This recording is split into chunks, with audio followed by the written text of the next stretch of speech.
فبأي آلاء ربكما تكذبان۔ نبی علیہ السلام نے ارشاد فرمایا کہ جو شخص دنیا میں دوسروں کی غلطی کو جتنا جلدی معاف کرنے والا ہوگا، اللہ قیامت کے دن اس کی غلطیوں کو اتنا جلدی معاف فرما دیں گے۔ اور دوسری حدیث پڑھ کے تو ڈر لگتا ہے۔ نبی علیہ السلام نے فرمایا کہ اگر کوئی بندہ دوسرے سے غلطی کی معافی مانگے اور فرمایا کہ اگلا کہے میں معاف نہیں کرتا، نبی علیہ السلام نے فرمایا یہ جو کہہ رہا ہے نا میں معاف نہیں کرتا، یہ قیامت کے دن میرے سامنے حوض کوثر پہ حاضر نہ ہو۔ یعنی دوسرے لفظوں میں اللہ کے حبیب صلی اللہ علیہ وسلم نے فرمایا میں اس بندے کی شکل نہیں دیکھنا چاہتا۔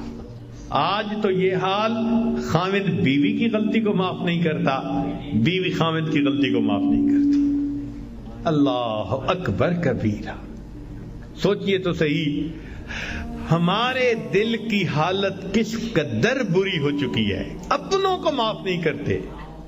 ایک بزرگ تھے، حج کے سفر پر گئے، ان کے ہاتھ میں ایک تھیلا تھا، اس میں ان کے پیسے بھی تھے، سارا کچھ تھا۔ ایک نوجوان آیا اور اس نے جلدی سے دوڑتے ہوئے جو ہمیانی ان سے چھینی اور چھین کے بھاگ گیا۔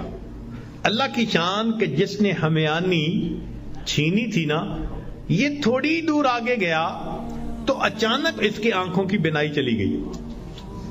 کئی دفعہ ہوتا ہے نا بیٹھا ہوا آدمی اٹھے تو آنکھوں میں اندھیرا آ جاتا ہے، تو اس کی بھی ایسی حالت ہوئی کہ اس کی آنکھوں میں اندھیرا، بینائی چلی گئی۔ لو جی، اس نوجوان نے تو رونا شروع کر دیا۔ لوگوں نے پوچھا کیوں روتے ہو؟ کہنے لگا کہ میں نے ایک بندے کا تھیلا چھینا، پیسے چھینے، مجھے لگتا ہے اس نے بد دعا کی، اللہ نے میری بینائی چھین لی۔ ان کا بھئی وہ بندے وہ کہاں ہے؟ کہنے لگا فلاں حجام کی دکان کے قریب۔ تو جب اس بندے کو بتایا کہ بھئی وہ بڑے میاں آ گئے، لوگوں نے بھی کہا معاف کر دیں، نوجوان نے بھی کہا پلیز مجھے معاف کر دیں، وہ کہنے لگے میں نے تو اسی وقت ہی معاف کر دیا تھا۔ وہ کہیں جی یہ آپ کے سارے پیسے لے کے بھاگ گیا اور آپ کہتے ہیں میں نے اسی وقت معاف کر دیا تھا۔ وہ کہنے لگے ہاں مجھے خیال آیا تھا جس کی وجہ سے میں نے اسی وقت معاف کر دیا تھا۔ تو لوگوں نے پوچھا کیا خیال آیا تھا؟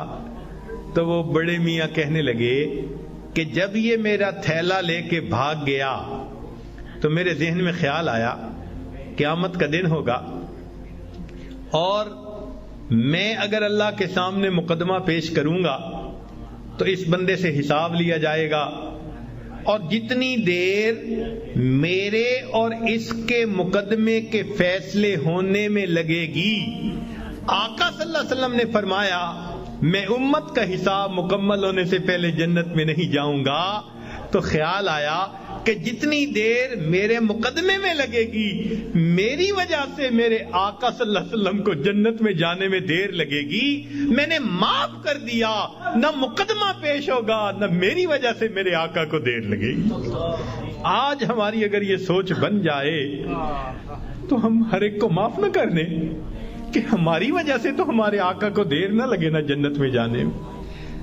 ہم بھی اپنے گھروں میں اپنی بیٹی کو، اپنے بیٹے کو، اپنی بیوی کو، اپنے بھائی کو غلطیاں ہو جاتی ہیں، باتیں ہو جاتی ہیں، تو بجائے دلوں میں کینہ رکھنے کے اور بجائے دلوں کے اندر دشمنی پالنے کے، ہم اللہ کے لیے معاف کرنے کی عادت ڈالیں۔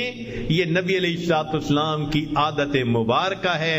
اللہ ہمیں اس سنت پر عمل کرنے کی توفیق عطا فرمائے، اور اس کے بدلے اللہ قیامت کے دن ہمارے قصوروں کو معاف فرما دے۔ میرے دوستو، ہم اس کے زیادہ محتاج ہیں۔ دوسرے نے تو ایک غلطی کی ہوگی اور ہم نے پتہ نہیں اللہ کے کتنے گناہ کیے ہیں۔ اگر ایک غلطی کو معاف کرنے پہ وہ پروردگار سب گناہوں کو معاف کر دے تو سستا سودا ہے۔ اس لیے جب بھی کوئی معافی مانگے یا نہ بھی مانگے، اللہ کی رضا کے لیے اللہ کے بندوں کو معاف کر دیا کرو۔ اللہ تعالی ہمیں اس صفت کے ساتھ بقیہ زندگی گزارنے کی توفیق عطا فرمائے۔ وآخر دعوانا ان الحمد للہ رب العالمین۔